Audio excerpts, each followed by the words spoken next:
Birmingham, Alabama today looks and feels totally different than it did in the 1960s. Blacks and whites now cheer together for their hometown baseball team. 50 years ago, this wouldn't have happened in this former hotbed of racial hatred and discrimination. Well, glad how you enjoying the game? You like the park? Yes, sir. After the civil rights and voting rights laws were passed, doors opened in Birmingham for Mayor William Bell and the more than 800 black elected officials now serving across the South. Bell says that is thanks to the sacrifices of millions to eliminate racial segregation. If the back of segregation could be broken here in Birmingham, it could be broken everywhere else throughout the South. Out of that came good men and good women, both black and white, Catholic, Baptists, Muslim, Jews, from all stripes came together and said we must confront this evil. And together they helped change Birmingham. Not far away in Mississippi, Flonzie Brownwright was inspired by the civil rights movement to launch her political career. In 1968, I was elected to a position in Madison County, thus becoming the first African American female to be elected. 23 states at this point. Milton Anderson is another product of the new integrated South. In 1963, 1964, there's no way in the world that a person like me, who come from humble roots, would be the president of a major college in the state of Mississippi, or in any state in the South in most cases. Back in Birmingham, Mayor Bell is focusing on economic development like the new baseball stadium. Meanwhile, he's continuing his effort to improve race relations and equal opportunities for all residents.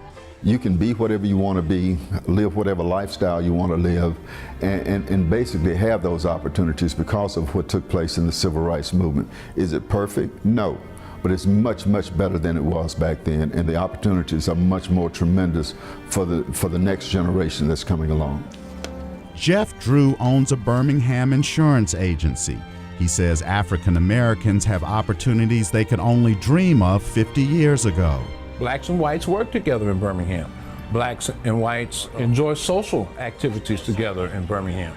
By and large, race relations are a lot better than they were 50 years ago. In record numbers, African Americans are returning to cities in the South, like here in Atlanta, because of affordable housing and job opportunities. The mayor of the city says Atlanta is the capital of the new South.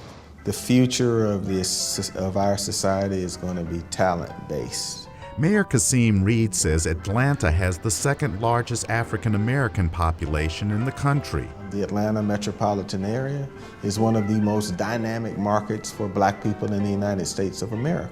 Because of the inclusionary programs that we have here, because of the way that we embrace talent and merit.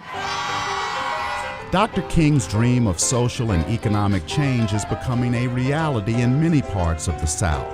Blacks and whites are finding ways to coexist and thrive that other communities can model. Chris Simpkins, VOA News, Birmingham. Fed up with the war in Iraq, blocked by Republicans from changing course, Senator Russ Feingold says the war has been so mishandled, he'll introduce 2 censure resolutions condemning the president and his administration. One on their getting us into the war of Iraq and their failure to adequately prepare our military and the misleading statements that have continued throughout the war in Iraq. And a second on this administration's outrageous attack on the rule of law.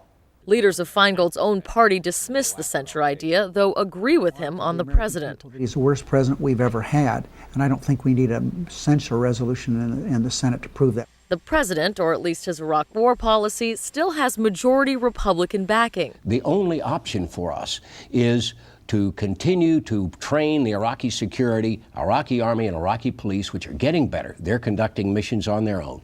And then, as they are successful, we draw down the U.S. troops. But that support is fragile. This week, Senator Olympia Snowe became the latest Republican to break ranks and vote to begin withdrawing troops. Keep moving the bar for our military commitment, our military sacrifice, and our military participation without elevating the bar.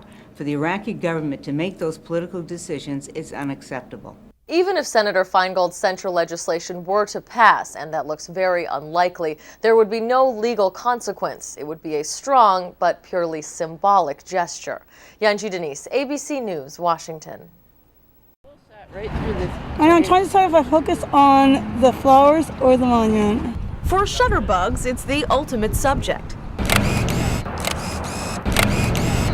The cherry blossoms in full radiant bloom, with Washington's famous landmarks in the background.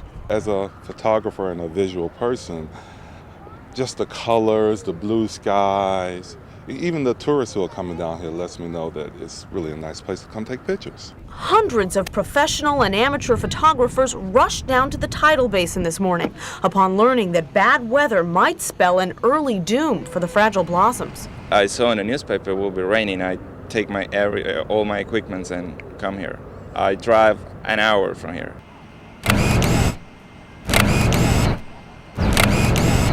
The cherry blossom peak season may have been brief, but tourism officials say it's still been a major success.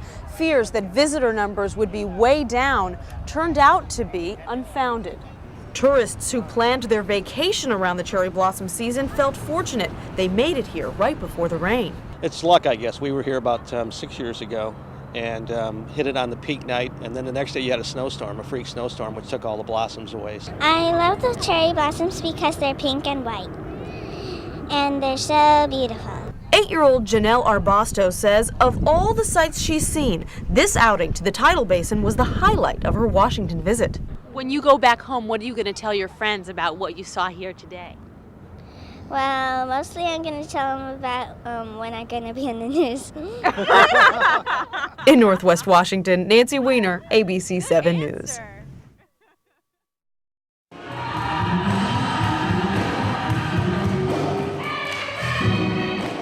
African Americans have long brought Native music and culture into their churches. Now they're doing it with the Bible, too. The Bible comes out of a world before color prejudice, an inclusive world of all racial and ethnic groups. Dr. Kane Hope Felder of Howard University School of Divinity was a contributor to the new African American Jubilee Bible. The preface includes hundreds of pages of articles, artwork, and photographs about the black church in America, the legacy of slavery, pioneer black women preachers who helped spread the gospel, and African images of biblical figures. Our white brothers and sisters simply have not done this. They have not wanted to show that the Bible is a multiracial, multicultural reality. They've only wanted to show the white Jesuses and the white Holy Family and the white iconography and the statuary, and we are sick and tired of it. We're saying that the time has come in which we have to show that the salvation history of the Bible is really one in which blacks fully participated in. And there's more. Next month, another Bible comes out, the Jubilee Legacy Bible, co-edited by Felder. It gets into the whole African connection back to the Old Testament and antiquity. But will such efforts really unite or merely incite? Anything that shows the black experience from a black perspective, is something good. It's great. They're printing the truth, that's all. They're printing the truth. I'd want to make sure that the content was really based on people as human beings, not on races, not on this is the black experience, this is the white experience, but this is the children of God experience. And those children, the new Bible would argue, include blacks as well as whites. Greta Cruz, News 7.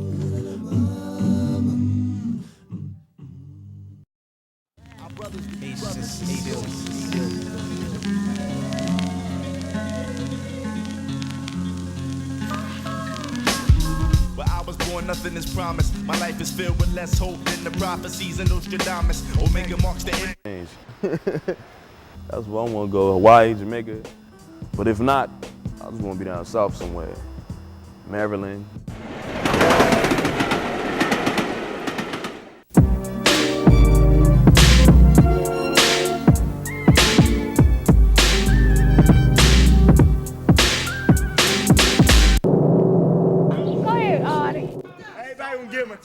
Everybody give him a clap.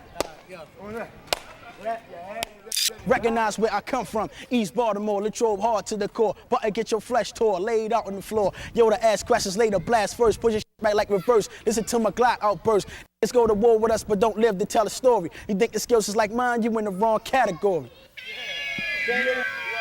I'm Octavius Eldridge, and I live in Baltimore, Maryland. Straight like that. As far as me, rapping, I take it as, well, that's what I want to do. I mean, like, that's my goal, and I want to do it like that. You know what I'm saying? It's something that'll keep your mind occupied on stuff, except for being out here and all in the corners and stuff like that. That's what people do around here now. So that's me, you know what I'm saying? I just walk around, and I have my book bag with me, and I write raps all day long. I can rap, right? Freestyle is what I kick right now. And I say, well, you can't do this better than me, but that ain't me. I don't put myself like over top of people like that. I tell them, man, saying they can rap, they got skills, both of us, we can hook up and do something. Not just be around and doubt each other. That ain't me. I don't do that. I ain't used to rapping like by myself. And I'm saying if it comes down to it, I would.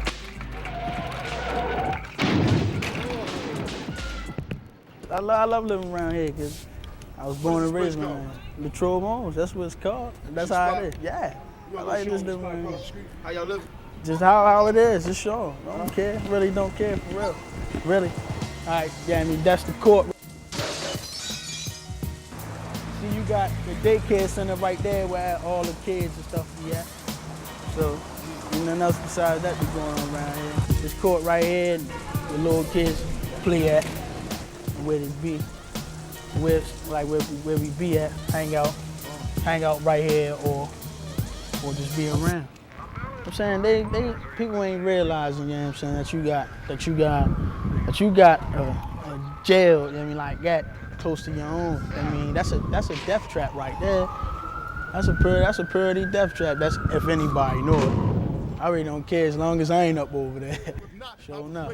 When the beef comes around, fake dropped off, cut off. Never come around if y'all style is off. The MTA, eat your stuff. About a dozen, I'm buzzing, pick it up, what you think I wasn't? Easy poppers like the bunnies, hip hop man, beat break, popping line for line, rhyme dropping. I scratch them C's off just like a tiger, pass it lighter. It's time to spark up the cipher. Money makers, top billers, drug dealers, and contraband hands. I'm surrounded by killers. It's like 101 Dalmatians there, 50 states throughout this U.S. nation. I spent $12,000 for college, for a messed up education, never heard of through the population. Come my rap for mass strikes like that was fact. I jetted off the scene and now we're back from the city of hell's fire for robberies and murders and still kicking that stuff that y'all suckers never heard of. Yeah.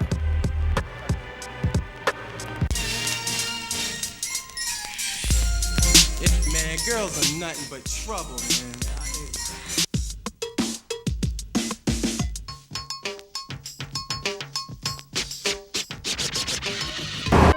Too black, too strong.